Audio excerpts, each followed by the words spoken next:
Uh, Dear professors and friends, my name is Yuan from a doctoral candidate from Xiamen University, and my supervisor is Professor Pinghe Cai.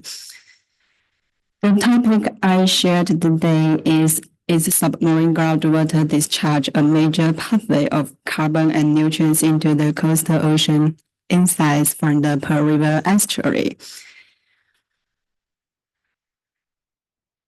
Many researchers infer that submarine groundwater discharge represent a major pathway for the delivery of dissolved substance from dissolved substance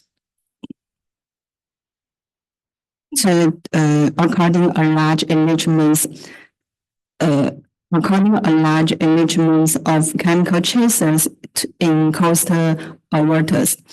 However, the submarine groundwater discharge first of radium-226 or other radium and radon isotopes was not directly determined in the subterranean estuary. To solve these problems, we propose a nerve approach.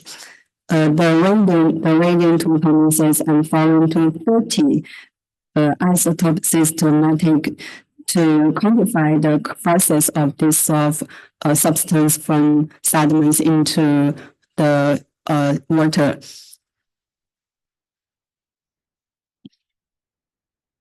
In this study, we collected to about 30-meter long sediment cores as size PR1 and ZK3 from the Pearl River Delta, China.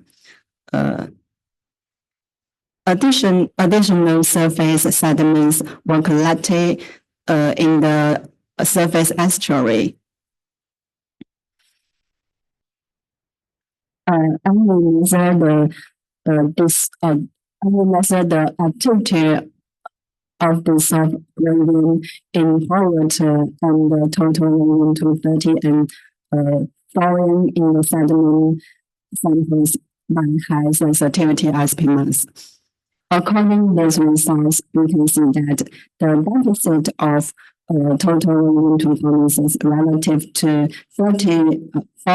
30 was only observed within the upper 5 meters.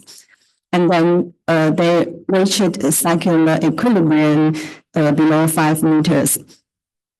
Then the radium-226 flux can be calculated using equation 1. And we calculated that the deficit of radium-226 above 5 meters caused by the combination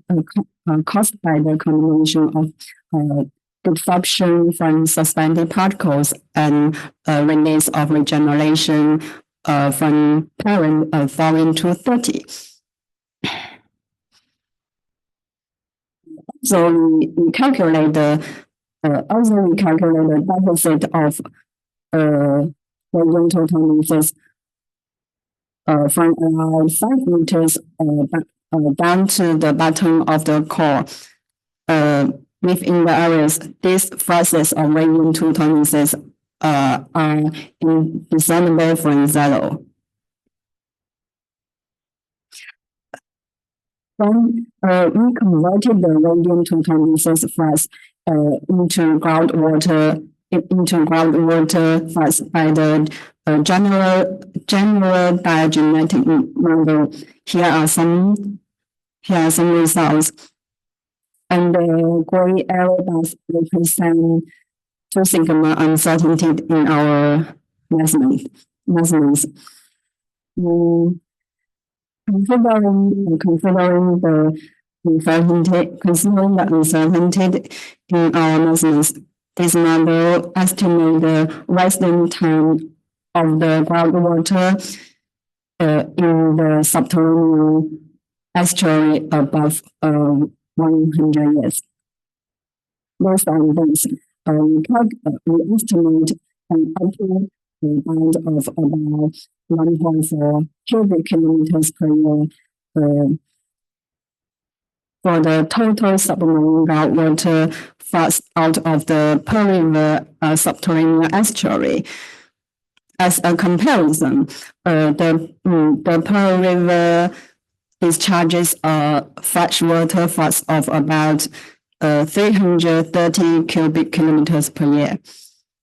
Based on the residence count of the groundwater, we also calculated the upper limit of the forces for dissolved substance for substance such as dissolved inorganic carbon, ammonia, and silicate in the sediment core. These rises 1 minute left. These rises are remarkably lower than the respective forces when the surface sediments in the same area. Overall, our results when the Pearl River estuary do not support the general assumption that submarine groundwater discharge is a major source of carbon, nutrients, and insects radiant-226 in coastal waters. That's all. Thank you.